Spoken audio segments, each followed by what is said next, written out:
May 2012, 5:03 a.m. A SWAT team kicks down the door of a quiet suburban house in Quebec, pinning a sleeping man to the floor. Ransacking his bedroom closet, investigators quickly uncovered bundles of $20 bills wrapped in plastic. They counted almost $1 million in fake cash. But that stash was just a sample. The man in cuffs, Frank Bourassa, had successfully printed $250 million. Frank didn't view this as a traditional crime. To him, it was a business problem solved with a manufacturing model that removed every typical obstacle to growth. Back in 2008, Frank was a legitimate entrepreneur running a brake pad manufacturing company. He spent years grinding through 18-hour workdays, missing holidays just to keep the business afloat.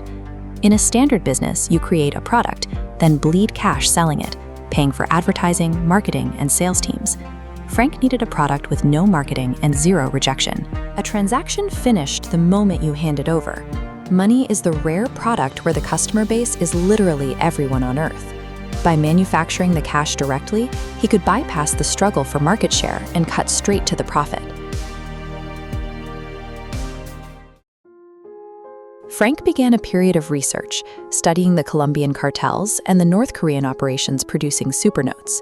He found that even the largest operations eventually get caught. He traced their failures back to the paper. Most counterfeiters try to bleach lower denomination bills or artificially age printer paper, and the physical evidence always gives them away. Real U.S. currency is built on highly restricted chemistry. It's a specific cotton and linen blend manufactured with zero optical brighteners, the chemicals normally added to make paper look white. Under ultraviolet verification lights, normal paper glows. True currency absorbs the light. That precise composition is also what gives a $20 bill its distinctive crisp crackle, allowing it to survive thousands of folds without tearing. Since faking this material is chemically impossible, Frank concluded that he had to find a way to purchase the authentic material straight from the global supply chain. In late 2008, Frank called a foreign paper mill. He spoke calmly, introducing himself as the representative of a private investment consortium. He spun an elaborate cover story. He told the sales rep they were issuing physical corporate bearer bonds for international transactions. Because these represent high-value assets, they require heavy security features to prevent fraud. Reading from a list he'd prepared, Frank specified exactly what he needed: a pure cotton linen blend containing embedded security threads that react under UV light. He asked for a custom watermark baked into the paper, claiming it was his company's founder. Frank simply emailed a digital file of Andrew Jackson, treating the face on the $20 bill like a standard corporate logo submission. The mill sent a quote, Frank wired tens of thousands of dollars, and they accepted the order. By posing as a businessman, he had successfully maneuvered through the highly guarded global paper trade. Months later, his shipment arrived at a Canadian port, buried in a sea of identical containers moving through the global logistics network. Frank parked his car across the lot, engine off. Through binoculars, he watched customs officers halt the heavy machinery and step up to his container. One officer asked for the paperwork. He scanned the manifest, nodded, handed the documents back, and signaled for the forklift to proceed. The cargo wasn't seized because Frank hadn't lied on the forms. The international shipping documents accurately declared the massive rolls as security paper. By adhering to the literal rules of international trade, Frank successfully used the legal system to import the restricted paper he needed. Frank directed the container to a rented warehouse. He and an associate carefully swept the walls for bugs before finally opening the boxes. Inside the facility, Frank ran his bare hands over the industrial rolls. He felt the exact weight and crisp crackle of real currency. Holding a single sheet up to the overhead light, Andrew Jackson stared back at him. Up to this exact second, Frank had broken zero laws. Ordering custom paper and paying for it is perfectly legal. But having the canvassed is just the first step. To finish the shortcut, he needed to turn the paper into the product. Frank stood alone in his warehouse, studying a real $20 bill. Around him sat hundreds of thousands of dollars worth of industrial offset lithographic presses that he had secretly sourced and assembled himself. He had bypassed the restricted supply chain. Now, he had to execute the largest independent counterfeiting run in human history. 2 months of trial, error, and burning the failures led up to a single night in March 2009. Frank Bourassa held up a piece of paper that made him stop breathing. It was a fake $20 bill, and it was a masterpiece. Replicating United States currency means beating a maze of highly engineered anti-counterfeiting technology. The paper needs the exact cotton-linen blend. The microprinting has to form a solid line to the naked eye. And if you look at the numeral 20 in the bottom right corner, the specialty ink shifts from copper to green depending on how the light hits it. Frank had successfully matched them all, but a product isn't ready until it passes quality assurance. So at 2 in the morning, Frank drove to an empty gas station 20 minutes away. He walked inside, grabbed a pack of gum, and handed the cashier his test print. The cashier held it up to the light to check the watermark. She rubbed the portrait between her fingers to feel for texture. Then she pulled out a standard detection pen and swiped it across the paper. The chemical mark turned yellow, the precise reaction for real currency. The register popped open. She handed him $19.12 in change. Frank walked out of that gas station having successfully reverse-engineered the physical security code of the United States Treasury. Manufacturing perfect money is difficult, but spending it is the actual bottleneck of the operation. Buying everyday consumer goods with fake 20s is a structurally flawed business model. This map shows how low-level retail spending creates an unavoidable data trail. Every time a cashier eventually realizes a bill is fake, it gets logged. Police pull the store's surveillance tape, log a witness description, and plot the transaction on a grid. The tracking software calculates a geographic center and mathematically pinpoints the buyer's location. Frank understood the math. If he tried to spend his way to wealth by walking into local stores and buying electronics or groceries, he would be sitting in a jail cell within a week. To actually generate wealth while mitigating that risk, he had to completely abandon retail consumer spending. He needed a strategic pivot to a business-to-business wholesale model. At 11 p.m. in a Montreal parking garage, Frank arrived for his first B2B sales pitch. He was a former white-collar brake pad manufacturer wearing a polo shirt and khakis. The men waiting for him were hardened organized crime figures, running drugs, weapons, and stolen goods. This diagram illustrates his wholesale pricing structure, which offered his dangerous new clients a massive return on investment. If a syndicate gives him $30,000 in clean, legitimate cash, he hands over $100,000 in high-quality fakes, 30 cents on the dollar. The buyers demanded a beta test. They took Frank's sample bills and systematically circulated them through heavily secured commercial banks, high-end retail stores, and casino floors. Before they tested the product, the buyers made the operational terms extremely clear. If the bills were defective and their people got arrested, they would find him. Every single bill passed.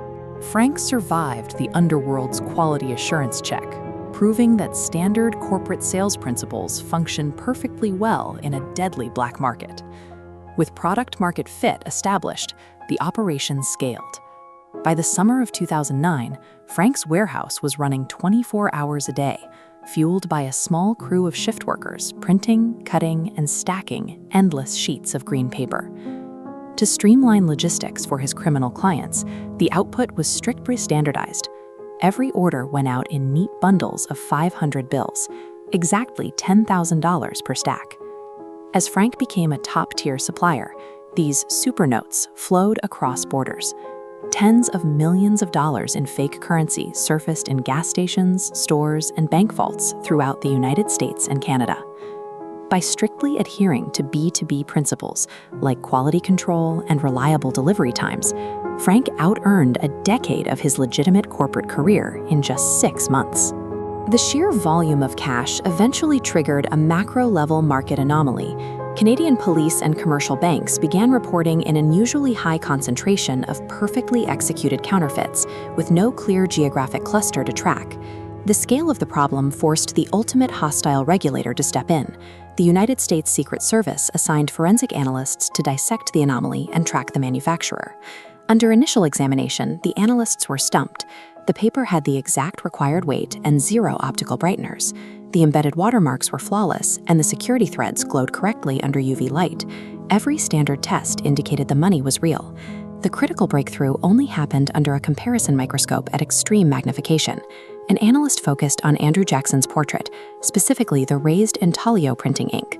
The lines were crisp, but structurally wrong. This cross-section shows the precise physical failure. Genuine currency uses an engraving process that presses the ink deep into trenches within the paper fibers. Frank's reverse engineering created a perfect high-resolution photograph of that engraving, leaving the ink resting flat on the paper surface.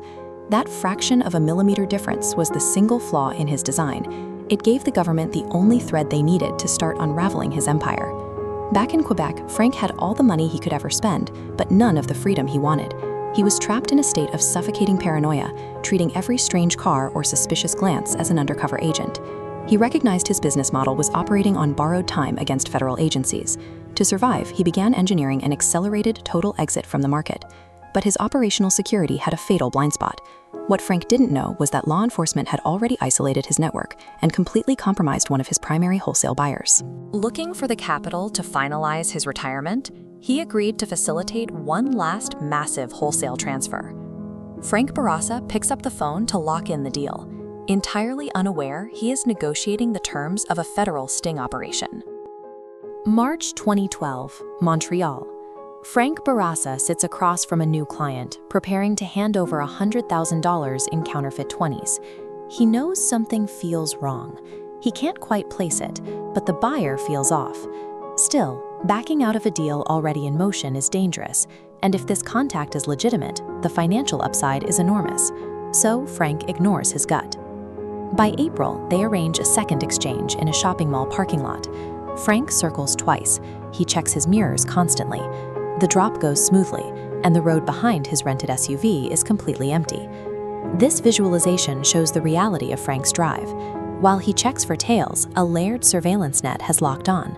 Unmarked vans hold the perimeter. A helicopter tracks from above.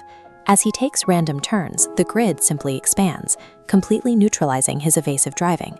Street smarts and sharp instincts keep a criminal alive against competitors. Against the unlimited resources of a coordinated state police operation, they are completely useless. At 5 in the morning, the trap finally snaps shut. A tactical SWAT team batters through the front door of the rural house, pulling Frank out of bed and throwing him to the hardwood floor. Officers secure the property and find everything they need to prove his operation: the paper stock, the printing plates, nearly 1 million in counterfeit bills, and a small bag of cannabis sitting in a nightstand drawer. But local authorities are the least of his problems. The United States Secret Service has been tracking his product for years. They want him extradited to an American courtroom, where he faces up to 60 years in federal prison. Every shortcut Frank took to build his wealth vanished in an instant.